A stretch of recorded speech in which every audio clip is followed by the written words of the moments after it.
by a bent line, by a straight line, by a crooked line. The Crooked Path, a podcast for modern cunning folk with Peter Pagan. Hello and welcome to The Crooked Path. My name is Peter Pagan and today we are going to talk about the mighty dead. But first let's take a look at some news.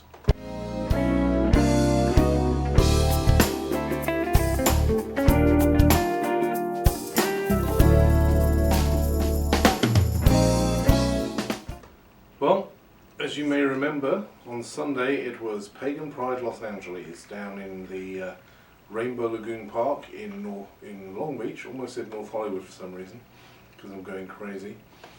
And it was the heat, that's what it is, the heat got to me. But it was very successful, we had a lot of fun, had a good turnout for my workshop, and we sold lots of goodies and got to spend a lot of time in the company of good friends and see some friendly faces that we haven't seen for a long time. So it was a really good day, and we will most likely be doing it again. So watch out for us there. Anyway, I just wanted to mention that because that's really for us, that's Pagan Pride done for this year. I don't think we're going to have time to do any other of the ones that are going to be going on in places north of here. So it's probably not a good job to watch out for us at them. Although we are going to try and do some craft fairs, so I'll keep you informed on where we're going to be, so you can come and say hi and laugh at us for being crazy people. Well, that goes without saying, really. The next big thing that's going to be happening is our visit to New Orleans, and that's going to be next month in November. We're going to be there same weekend as the Folk Magic Festival.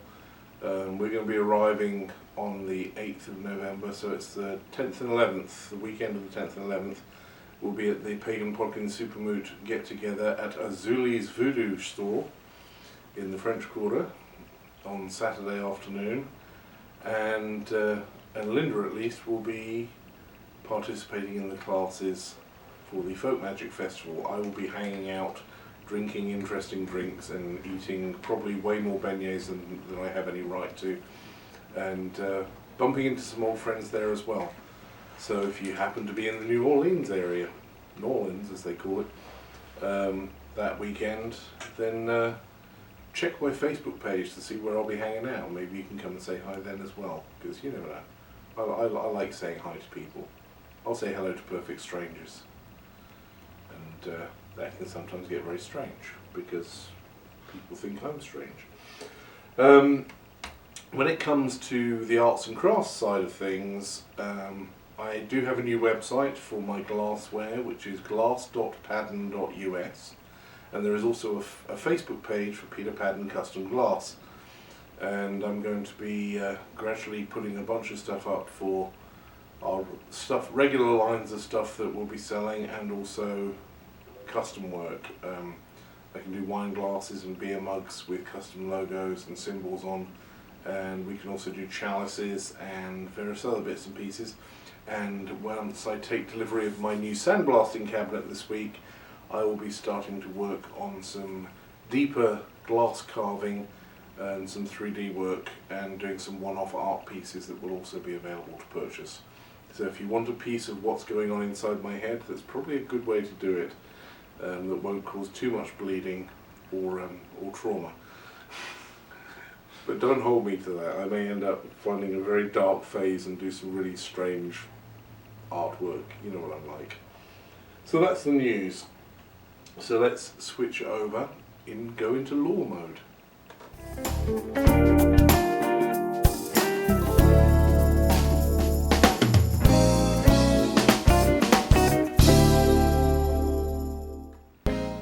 So today we are taking a look at the mighty dead, and you may be asking yourself, who the hell are the mighty dead? Well, they're mighty dead to start off with. I have talked about them before on the podcast. If you go back to one of the older podcasts on Cosmic Soup and the Mighty Dead, It's basically talking about reincarnation and the cauldron of rebirth. What I wanted to talk about more tonight was the other side of the coin, if you like. Why we have the mighty dead, why we might want to interact with them. So let's start off with, who the hell are the mighty dead? And this is the bit that should be fairly common knowledge by now. They are those individuals who, through acts of great bravery, spirituality, military prowess, artistic ability, or just plain awesomeness, have earned the right to, when they get thrown into the cauldron of rebirth to be recycled, instead of being broken down into their components and becoming one with the cosmic soup, they get to remain as individuals and become reborn as that same individual to be teachers and leaders to the next generation. And really the whole point of that is that sometimes we need help. You probably noticed this yourself. Sometimes we really need help.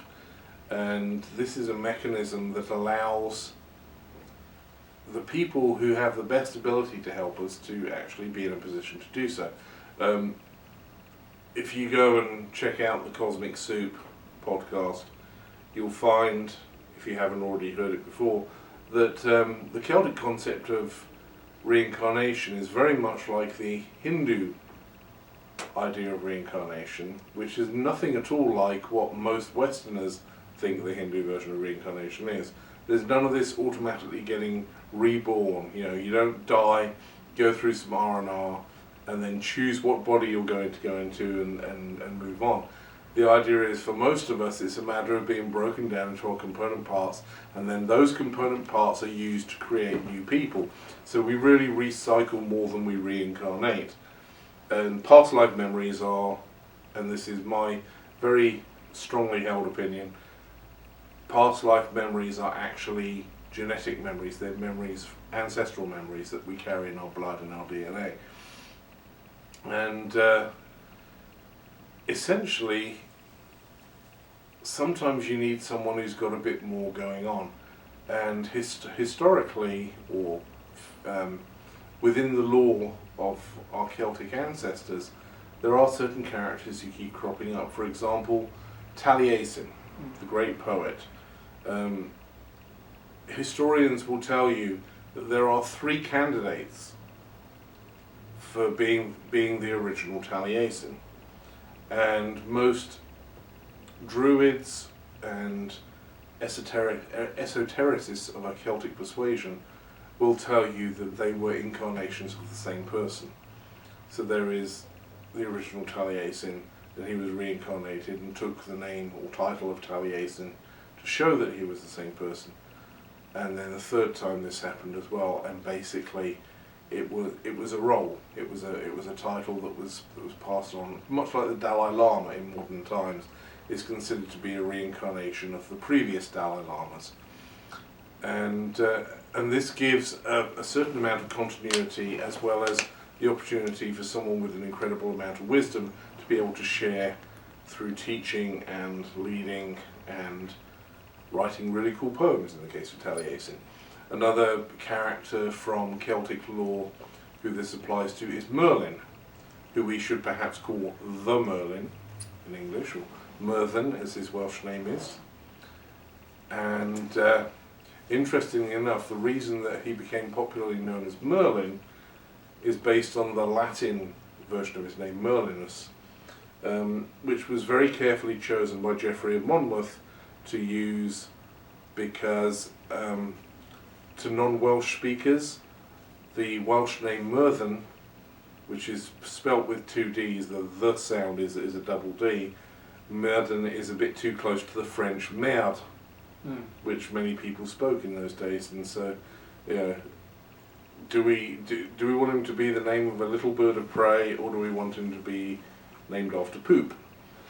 And I think Geoffrey made the right choice, naming him after the bird of prey, because who could really take seriously a magician called Poopy? So yeah, just goes to show that even back in those days they had juvenile senses of humour, and I would have fitted right in. But there you go. Merlin is a title, so is Morgana or Morrigan. The Irish Gaelic Morrigan literally means Queen of the Sea, and Morgan is the Welshified version of that. So Morgana le Fay in the Arthurian stories, although she has a much more Welsh character than the Irish Morrigan, definitely family connections there. And once again, it's the Sea Priestess title, which was passed down through the generations, and where you have a title like that being passed down, it's usually connected in some way with a member of the Mighty Dead being reincarnated, which is pretty damn cool. At least I think so. But I am slightly biased. Now,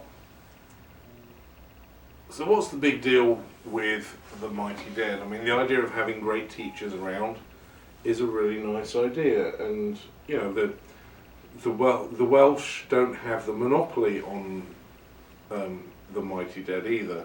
You can look at any culture and find people who are considered to be great teachers who possibly incarnated specially to be teachers and may have been around before.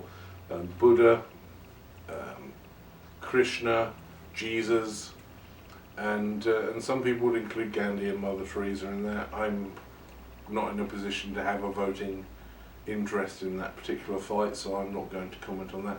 But there are definitely a whole bunch of people, and a lot of the purpose of witchcraft, when you look at the traditional things of why be a witch, what is it that witches do?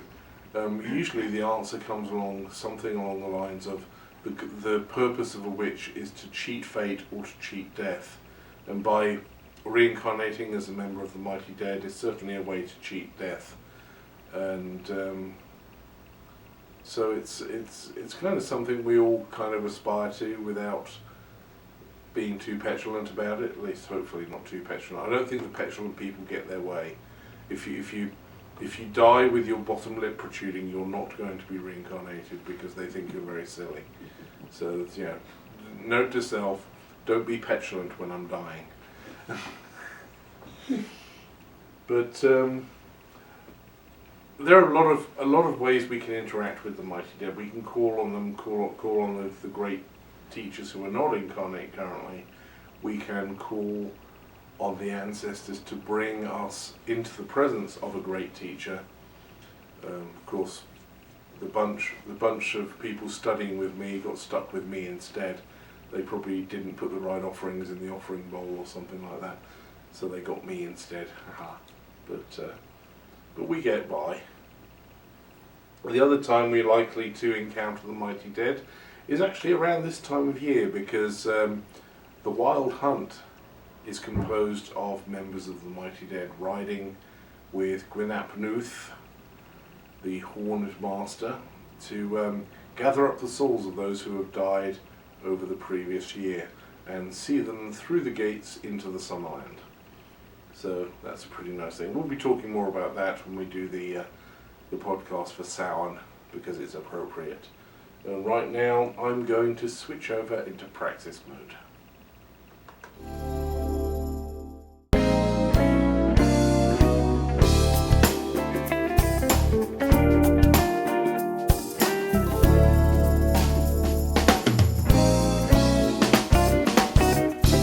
Because I'm crazy.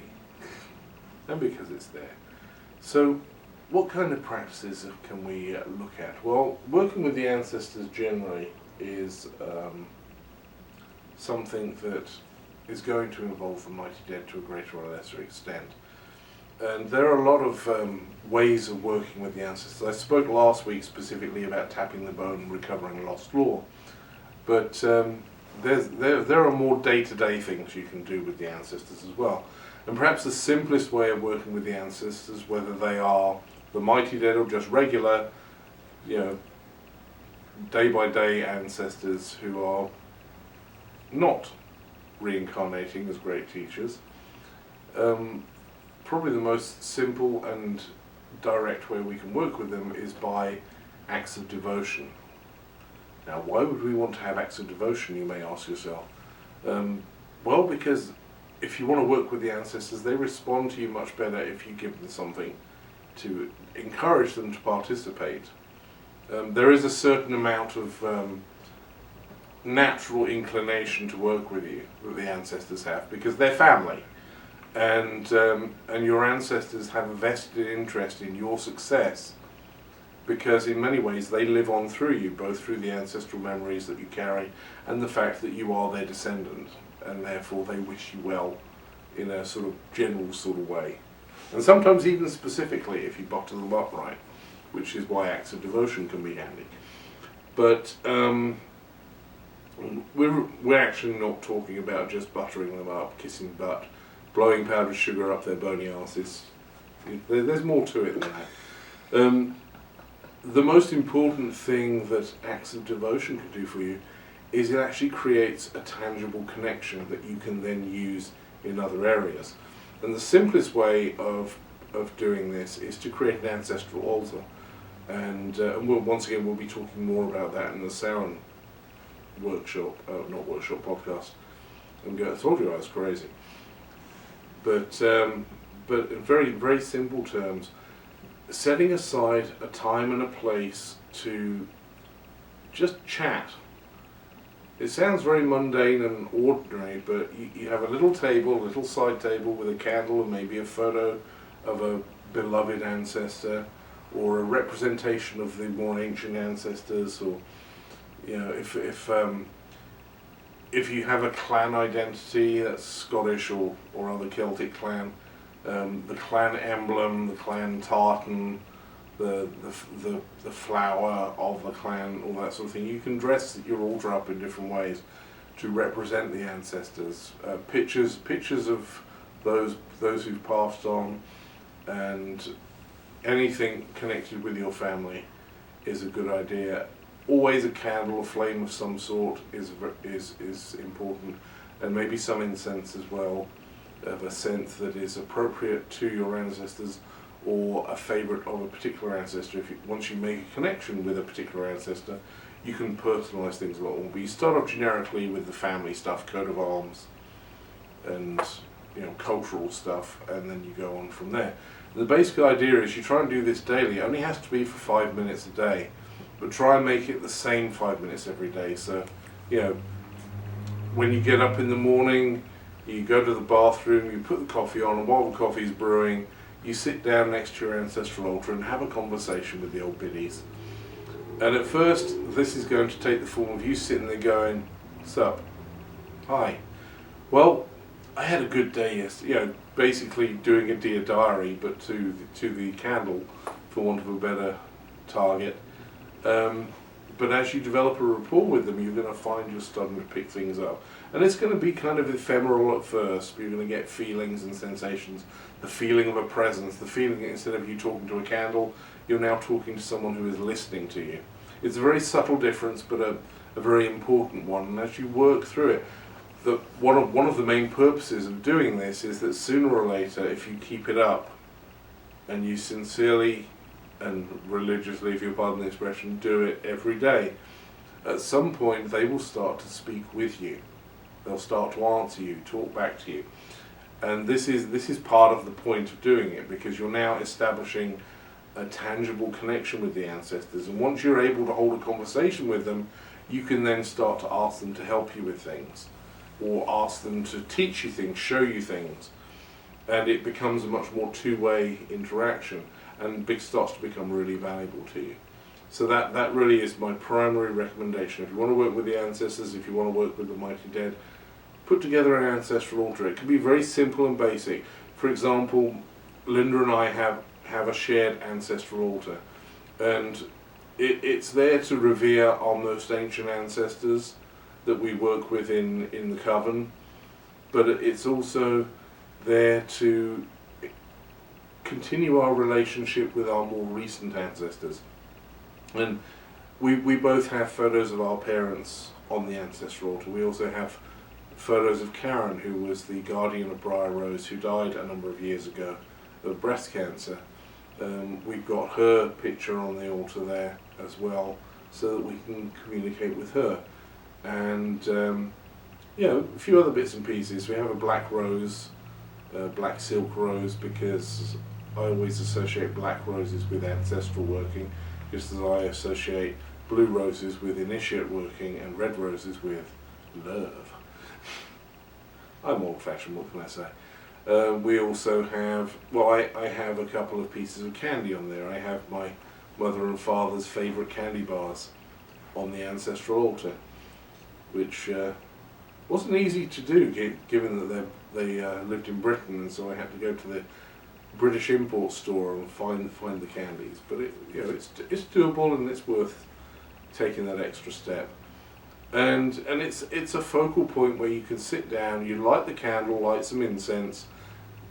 You can even have a little bell that you ring, just announcing that it's ancestral time.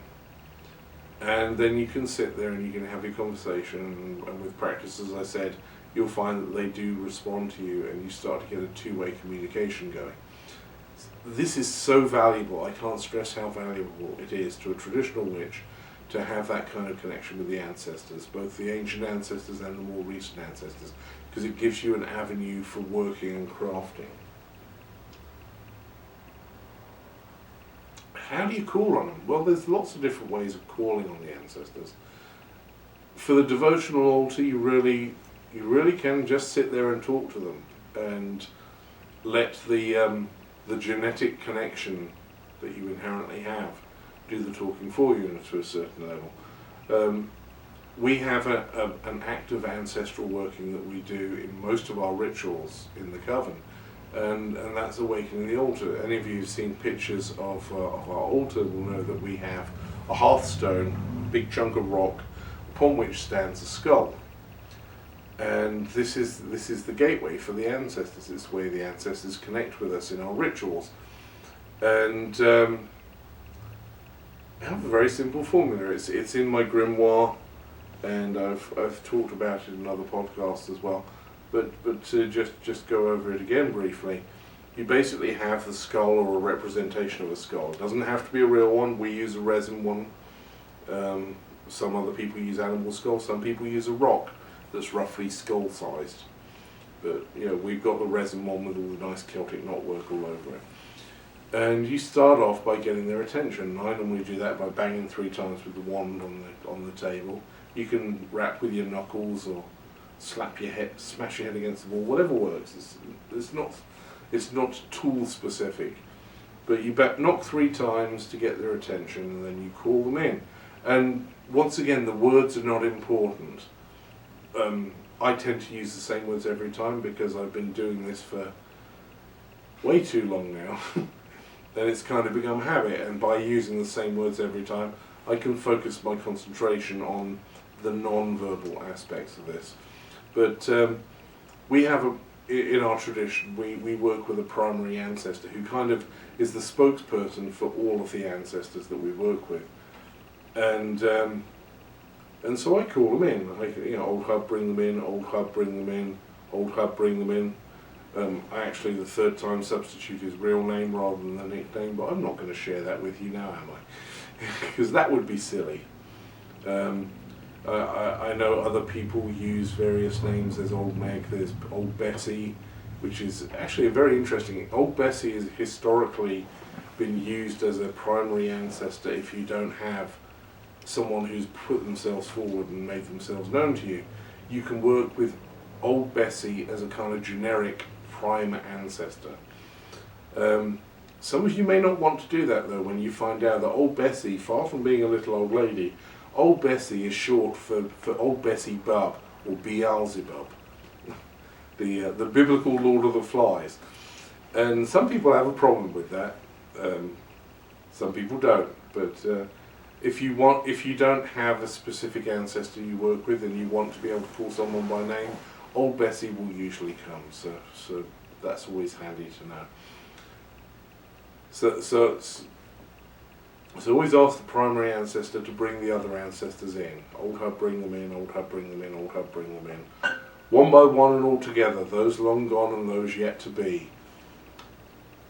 When you get into trance state, into ritual space, you're entering a location that has no time and no space. It's not part of the linear time span of the universe. It's all time is now and all places are here. Which means that you're not limited to ancestors from the past, and so we call on ancestors long gone and ancestors yet to be. Come and dance the dance of life and death with me. That's the wording I use anyway. You can use whatever you want. But basically you're calling them in, you're acknowledging the timeless nature of the head space you've got into, or the heart space if you like. And you're inviting them in to dance with you, in other words to interact with you. And then you acknowledge, when you feel their presence, you acknowledge it and say, be welcome here. And generally speaking, and this is something we do in our tradition. I know other traditions that do similar things, other traditions that you do totally different things, but this one works for us. And basically what we do is we breathe life force into the skull. And it's really simple. You kind of build up the pranic energy, that's the New Age term. Just energy infused breath, and breathe it into the skull. And you know when you got it right because the skull breathes back. It blows back at you. And the first time that happens, it will make you jump. And you'll feel, if your hands are on the skull, it will feel different. Whether it's made of resin, bone or chocolate, it's going to feel different when it becomes alive and filled with the presence of the ancestors. And that's really a great way to bring the ancestors in at the beginning of all working, and then you go on to do the work that you're going to do. Just remember to say goodbye to them afterwards and thank them for their help. And remember, the important thing about working with the ancestors is if you call on the gods, they will bring justice. That may not be what you want. If you call on the ancestors, they will bring you what you want, what you need, because you're family. You'll still have to pay a coin, but they'll help you do what it is you want to do. So that's basically it for this week. I hope it's whetted your appetite. I will talk about it some more in the Samhain episode, which will be in a couple of weeks. And no doubt there will be lots of other times I'll be discussing topics related to this as well. So keep watching, keep listening, and keep being magic. Take care now.